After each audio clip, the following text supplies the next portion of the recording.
Selamat pagi saudara-saudara yang Tuhan kasihi. Di pagi hari ini, mengawali hari ini, kita bersama kembali akan membaca serta merenungkan akan firman Tuhan. Sebelumnya mari kita berdoa. Di pagi hari ini ya Bapa, kami datang ke hadapan-Mu. Kami bersyukur untuk hari yang baru yang kembali Tuhan percayakan kepada kami, untuk kami kembali boleh menjalani hidup kami hari ini.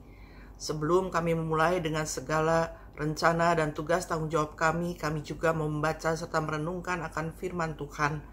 Biarlah Engkau tolong kami, mampukan kami untuk kami dapat memahaminya dan juga dapat melakukannya dalam hidup kami sebagai anak-anak-Mu. Kami percayakan semuanya ke dalam pimpinan Tuhan saja. Dalam nama Tuhan Yesus kami berdoa. Amin. Saudara-saudara, pada pagi hari ini kita akan membaca bagian Alkitab dari kitab Injil Matius pasal 12 ayat 22 sampai dengan 32.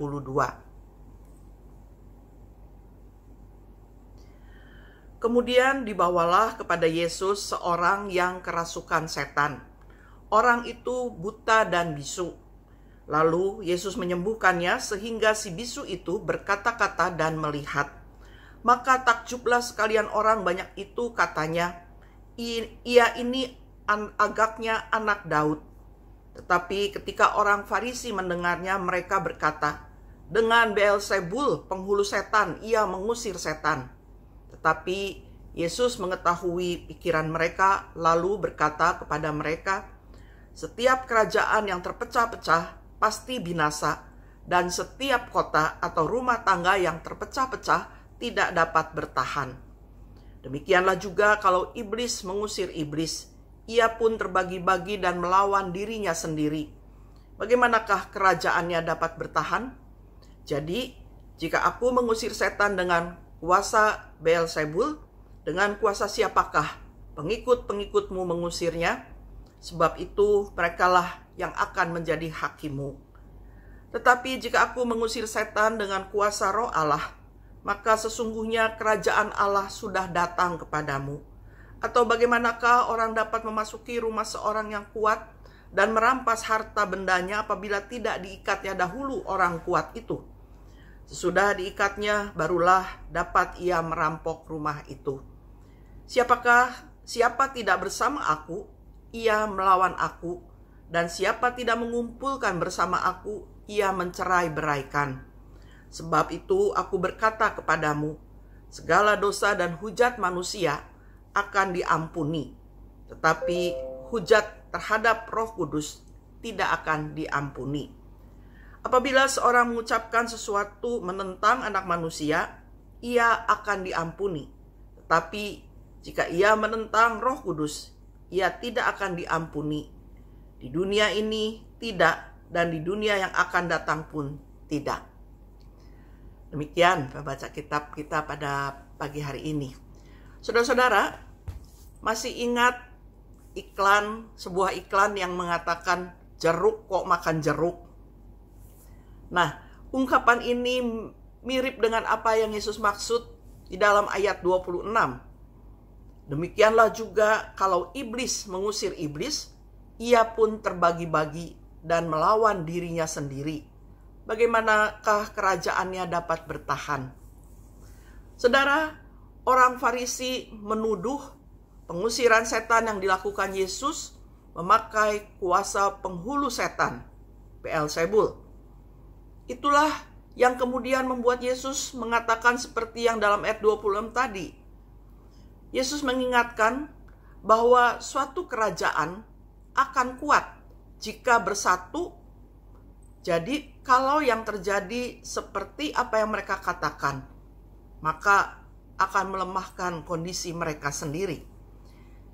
Yesus tahu yang sebenarnya yang ada di balik kata-kata orang Farisi itu, di mana boleh dibilang apa yang mereka katakan itu sebuah fitnah. Fitnah menjadi salah satu upaya mereka untuk menjatuhkan Tuhan Yesus, untuk menghambat pelayanan yang Dia lakukan. Mereka sangat menginginkan supaya orang-orang yang mengikut Yesus meninggalkan Yesus. Tuhan Yesus kemudian mengingatkan bahwa perkataan jahat yang mereka ucapkan atau fitnah yang mereka ucapkan adalah keluar sesungguhnya dari hati yang jahat. Dan itulah kualitas diri orang-orang Farisi. Dari hati yang jahat keluarlah kata-kata yang fitnah yang seperti itu. Dan semua yang mereka lakukan kepada Tuhan Yesus sebenarnya adalah sebuah kesia-siaan, tanpa makna dan tidak membangun. Mengapa? Karena orang yang melihat apa yang Yesus lakukan, mengeluarkan sebuah pengakuan, mengatakan, ia ini agaknya anak Daud, dan ini yang sangat tidak disukai oleh orang Farisi, sehingga dari dalam hatinya muncul iri hati, ketidaksukaan itu. Orang Farisi sangat tidak suka akan pengakuan seperti ini. Karena itulah fitnah terjadi. Keluar dari hati yang tidak menyukai, hati yang benci. Saudara, kalau saja si sakit kemudian diceritakan lagi bagaimana ia bisa sekarang melihat dan tidak lagi bisu, entah apa yang akan dia katakan sebagai orang yang sudah disembuhkan. Dari hati si orang ini mungkin merasakan satu sukacita, satu hal yang membahagiakan, yang senang. Dan dari hati yang seperti itu pasti keluar kata syukur, keluar kata pujian kepada Allah. Kalau kita ingat bagaimana orang-orang yang Yesus sembuhkan, yang sekalipun Tuhan Yesus katakan untuk tidak memberitakannya, tapi tidak bisa dibendung rasa gembira dan syukurnya. Karena hati mereka diliputi rasa syukur dan sukacita, sehingga mereka yang keluar adalah kata-kata yang memuliakan Allah. Nah, saudara-saudara yang Tuhan kasihi, kata-kata adalah hal yang tidak terpisahkan dari kehidupan manusia.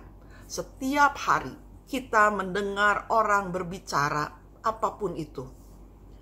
Sependiam apapun manusia, jika dia bisa bicara, pasti akan bicara. Entah itu hanya untuk minta tolong atau mengucapkan terima kasih. Mungkin dia tidak suka berbicara yang panjang lebar, tapi pasti saat-saat dia berbicara juga. Nah, saudara, teguran Tuhan Yesus terhadap orang Farisi ini mengingatkan kepada kita dalam hidup keseharian kita. Mengingatkan kepada kita semua untuk memperhatikan kata-kata yang kita ucapkan. Bukan soal bahasanya harus begini dan begitu, tetapi lebih kepada apakah kata-kata yang kita ucapkan itu membawa kebaikan? Apakah kata-kata yang kita ucapkan itu sesuatu yang berguna, bermakna, atau sesuatu yang sia-sia? Seberapa banyak kata yang membangun, kata yang menghibur yang kita ucapkan? Seberapa banyak kata yang mengejek dan merendahkan orang lain? Apakah kata-kata kita bisa membuat orang lain termotivasi dan bersemangat menjalani kehidupan? Mari saudara, bijaklah dalam berkata-kata. Jangan pakai perkataan kita untuk maksud yang tidak baik. Karena Dia, Tuhan kita, yang mengetahuinya. Pakailah kata-kata kita yang bisa menjadi berkat bagi sesama. Tuhan yang mengetahui apa yang ada dalam hati dan pikiran kita ketika kita mengucapkan sesuatu. Dia yang akan menyempurnakannya jika sesuatu yang baik dan bisa menjadi berkat bagi sesama.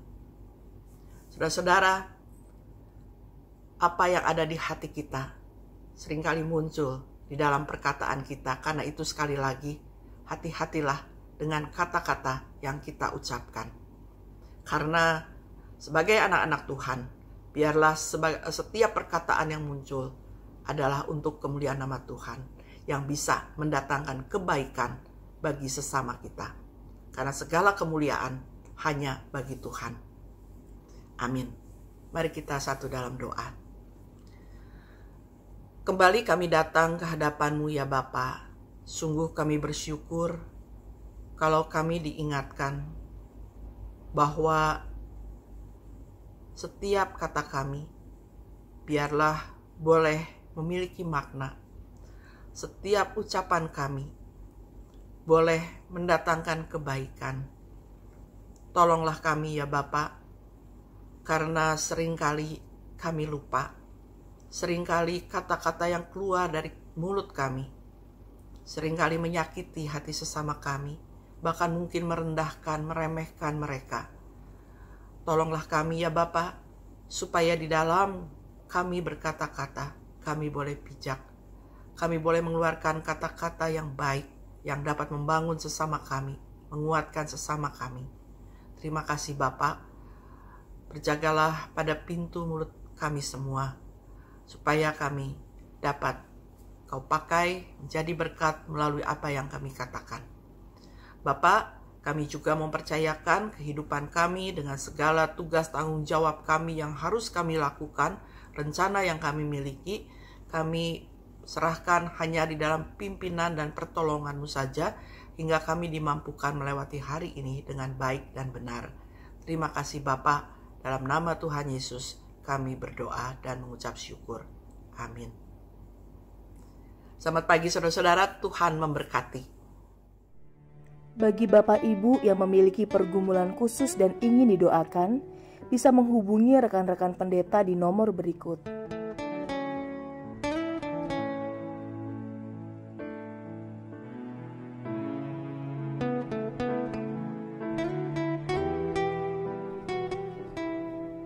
Tuhan Yesus memberkati.